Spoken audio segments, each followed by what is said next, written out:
Welcome to Pakistani real reaction. तो कैसे हैं आप सब? उम्मीद है आप सब बढ़िया होंगे और मजे में होंगे। मेरा नाम है मुदस्सिर, मैं हूं बशीर। सो गाइस आज की वीडियो काफी ज्यादा इंटरेस्टिंग होने लगी है। तो यार जैसा कि गाइस आपको पता है, मतलब बहुत सी प्रेडिक्शंस हुई हैं और ये सच भी है कि मतलब इंडिया एक उभरती पावर बनेगा 2050 में। इसमें कोई शक नहीं है। मैं शख्स बोल रहा हूँ मतलब इसमें कोई शक नहीं है। तो आज की वीडियो काफी ज्यादा इंटरेस्टिंग होने लगी है। तो वीडियो का जो टाइटल है वो है 8 reasons why India will rule the world in 2050। मतलब आज हम 8 रीजंस वो देखेंगे कि क्यों इंडिया एक मतलब राज करेगा पूरी दुनिया पर 2050 में। 2050 में काफी प्रेडिक्शंस में बताया गया ये चीज। और एक बिना किसी देरी के देखते हैं प्रजापति न्यूज का वीडियो। इनकी वीडियो का लिंक मिल जाएगा डिस्क्रिप्शन में। तो स्टार्ट। रीजंस क्या है? एक बार फिर से स्वागत है आपका प्रजापति न्यूज में। आखिर किस तरह भारत पूरी दुनिया को अपना गुलाम बनाएगा और किस तरह 2050 आते आते भारत पूरी दुनिया पर राज करेगा। जी हाँ दोस्तों, हम बिल्कुल भी मजाक नहीं कर रहे हैं। मेरा भारत महान के नारे तो आप लोगों ने बहुत लगाए होंगे। अब बारी है सही मायनों में दुनिया पर राज करने की। और आज की इस वीडियो में हम आपको बताएंगे किस तरह भारत पूरी दुनिया पर राज करेगा और कैसे अब दुनिया को भारत के सामने सिर झुकाना पड़ेगा। ये हो भी रहा है, और ये सब कैसे और कब होगा, ये भी जानने के लिए मेरे यानी अपने दोस्त विशाल प्रजापति के साथ वीडियो के बिल्कुल एंड तक बने रहिए। लेकिन हाँ, वीडियो शुरू करने से पहले एक छोटी सी रिक्वेस्ट है। वीडियो के नीचे रेड कलर का सब्सक्राइब बटन दिख रहा होगा, उस पर क्लिक करके सब्सक्राइब कर लें और साइड में बेल आइकॉन भी दिख रहा होगा, उस पर भी क्लिक कर लें ताकि आपको वीडियो मिले सबसे पहले। दोस्तों, अगर हम भारत के महान देश बनने की सबसे पहली कड़ी के बारे में बात करें तो वो है भारतीय आर्मी। 1.5 मिलियन एक्टिव पर्सनल वाली भारतीय आर्मी बहुत ही ज्यादा बड़ी है। जिस हिसाब से भारत दुनिया की सेकंड लार्जेस्ट आर्मी बन जाती है, जहां नंबर 1 पर चाइना कब्जा जमा कर बैठी है। यहाँ तक कि अमेरिका के पास भी भारत जितनी बड़ी आर्मी नहीं है। हाँ, हम ये बात मानते हैं कि केवल लोगों की संख्या ज्यादा होने से काम नहीं चलेगा, बल्कि जंग जीतने के लिए बहुत सी चीजें मैटर करती है।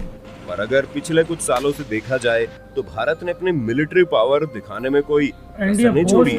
जब बात मिलिट्री एयरक्राफ्ट की आती है तो इस मामले में भारत नंबर 4 पर आता है और बैटल टैंक के मामले में भारत 6 नंबर पर है। पर दोस्तों, भारत की आदत रही है कि वो हथियारों से ज्यादा हौसलों से जंग जीतता आ रहा है। ऐसे में आने वाले टाइम में कैसे भारत दूसरे देशों की छुट्टी करता है, ये तो देखने वाला होगा।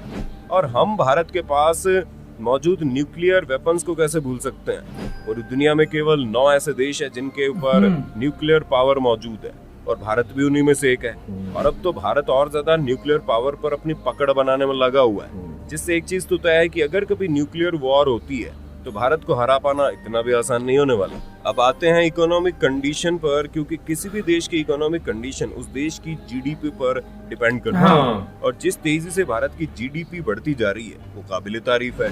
हाँ, हम मानते हैं कि अमेरिका की जीडीपी भारत से ज्यादा है, लेकिन भारत की जीडीपी का ग्रोथ रेट अमेरिका से भी आगे है। कोई भारत को टक्कर दे सकता है तो वो है चाइना। लेकिन भारत के पास जो सबसे बड़ा एडवांटेज है वो है यहाँ की यूथ, जिसके बल पर भारत चाइना को पीछे छोड़ देगा।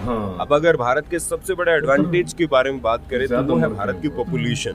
जी हाँ दोस्तों, एक तरफ तो हम भारत की बढ़ती जनसंख्या की वजह से उसे कोसते हैं, वहीं दूसरी तरफ यही जनसंख्या भारत को ऊंचाइयों के शिखर पर ले जाएगी। और हम ऐसा इसलिए कह रहे हैं क्योंकि भारत की ज्यादातर जनसंख्या में नौजवान लोग मौजूद हैं और आने वाले समय में भारत में इससे भी ज्यादा यंग लोग देखने को मिलेंगे, जो नई टेक्नोलॉजी और एडवांसमेंट के प्रति अपनी जागरूकता दिखाकर भारत को लगातार तरक्की की सीढ़ियों पर चढ़ाने का काम करेंगे। क्योंकि दोस्तों, एक समय हुआ करता था जब भारत को कृषि प्रधान देश कहा जाता था, जो कि आज भी सच है।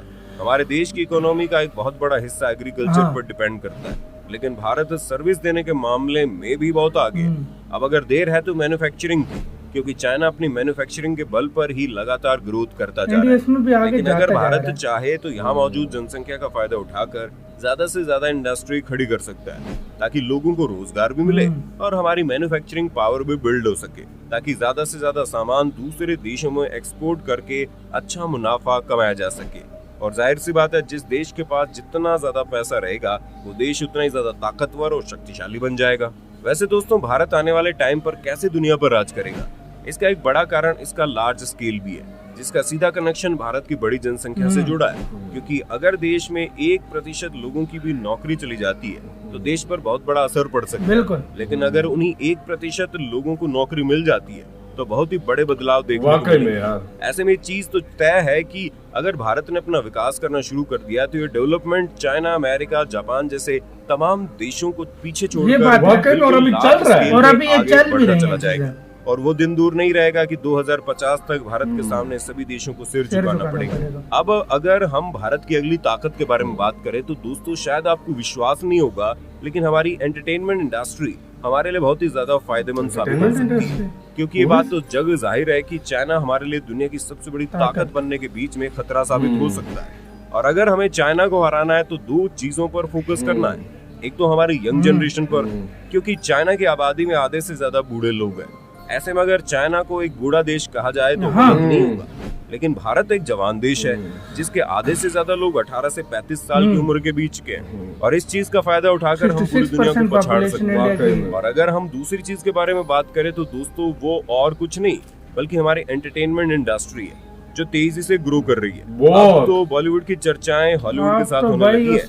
अभी भी बॉलीवुड को काफी कुछ सीखने की जरूरत है, लेकिन अगर हॉलीवुड के बाद किसी का नंबर आता है तो वो बॉलीवुड ही है। और सिर्फ फिल्म इंडस्ट्री नहीं बल्कि पूरे एंटरटेनमेंट वर्ल्ड में भारत अच्छा परफॉर्मेंस दे रहा है। अब अगर भारत आगे बढ़ने के अगले कारण की बात करें तो दोस्तों वो है हमारे भारत की आजादी, क्योंकि भारत दुनिया की सबसे बड़ी डेमोक्रेसी है और चाइना ना ही डेमोक्रेसी है ना ही उसे अपने देश को इतना ज्यादा आजाद बनाना है, जिसकी वजह से वहाँ पर जो लोग अपनी लीग से हटकर कुछ करना चाहते हैं तो वो कर ही नहीं पाते। चाइना को बहुत देश को अलग अलग एक्टिविटीज में आगे बढ़ने से रोकती है, जबकि भारत एक पूरी तरह से आजाद देश है और आने वाले समय में देश की आजादी लोगों के सिर चढ़कर बोलेगी।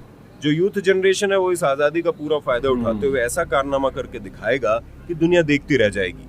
अब दोस्तों भारत के सबसे शक्तिशाली देश बनने के पीछे का जो सबसे बड़ा कारण है वो है हमारे भारत का अंडरडॉग रहना, यानी कि छुपा रुस्तम होना। भारत को पूरी दुनिया एक ऐसे देश के नजरिए से देखती है जहां लोगों के अंदर कला और संस्कृति जैसी चीजें हैं, लेकिन ये देश गरीब है। ये लोग धर्म और जाति के नाम पर लड़ने लगते हैं, इसलिए देश आगे नहीं बढ़ेगा। लेकिन लोगों की इसी सोच को झुठलाते हुए भारत धीरे धीरे तरक्की की सीढ़ियां चढ़ता जाएगा और एक दिन भारत इतना ज्यादा ताकतवर बन जाएगा कि पूरी दुनिया सोचती रह जाएगी। आपका इन सब चीजों पर क्या कहना है कमेंट में फटाफट लिख भेजिए। और इसी के साथ हुई यार ये वीडियो खत्म गाइस। ओरिजिनल वीडियो का लिंक मिल जाएगा डिस्क्रिप्शन, इसमें कोई शक नहीं है। अभी से आप लोगों को ये चीज नजर आ रही होगी किस तरह और कंट्रीज इंडिया के सामने झुकने लगी हैं। फॉर एग्जाम्पल पिछले दिनों क्या हुआ था, जर्मनी ने थोड़ी ऐसी आंख दिखाई, अगले दिन ही उसको पछतावा हुआ और उसने बोला कि भाई मतलब हमने तो बोला ही नहीं, हमने ये चीज बोली नहीं है, हम बुलाएंगे। तो यार इंडिया का पावर पूरी दुनिया में पावर अब ऐसा टाइम आ गया कि इंडिया बोलता है तो पूरी दुनिया सुनती है। लेकिन अभी देखो 30 साल रहते हैं तो 30 सालों में इंडिया और भी इतना कुछ कर लेगा कि लोग वो हैरान कौन होगा यार। अभी भी दुनिया के लिए हैरान कौन है यार। देखो ग्रोथ रेट तुम चेक कर लो, तुम एक्सपोर्ट चेक कर लो, तुम डेवलपमेंट चेक कर लो, तुम इंडिया के सिर्फ ये चेक कर लो कि यूथ को चेक कर लो, उसके बाद इंडिया जो उनका स्टडी लेवल है वो कहाँ तक चला गया है। पूरी दुनिया में सीईओ चेक कर लो, मतलब इस टाइम में इंडिया बहुत आगे गया हुआ है यार, ये देखना पड़ेगा। कोई शक नहीं है। और 2050 में ये बाकी रीजन आर्मी के मामले में चेक कर लो, मिलिट्री देख लो आप, इंडिया का दबदबा दुनिया में देख लो, ये सारे रीजन हैं अभी जिसकी वजह से मतलब ये इंडिया एक बहुत बड़ी महाशक्ति बन के उभरेगा। और इसमें कोई शक नहीं, अभी से ये चीजें आपको नजर आ रही है। GDP growth rate, youth population, ये इंडिया को चीजें बनाएंगी सुपर पावर, बहुत सुपर और अभी से ये चीजें भाई डेमोक्रेसी है, तुम्हें डेमोक्रेसी इंडिया, इसमें कोई शक नहीं है। इंडिया एक डेमोक्रेसी है और चाइना डेमोक्रेसी नहीं है। डेमोक्रेसी को ज्यादा महत्व दिया जाता है, बिल्कुल इसमें कोई शक नहीं है। सो गाइस आप लोग इसके बारे में क्या सोचते हैं, आपकी क्या राय है कमेंट सेक्शन में बताओ। इधर ही वीडियो खत्म करते हैं। अपना बहुत बहुत ज्यादा ख्याल रख रहे तो यार बाय।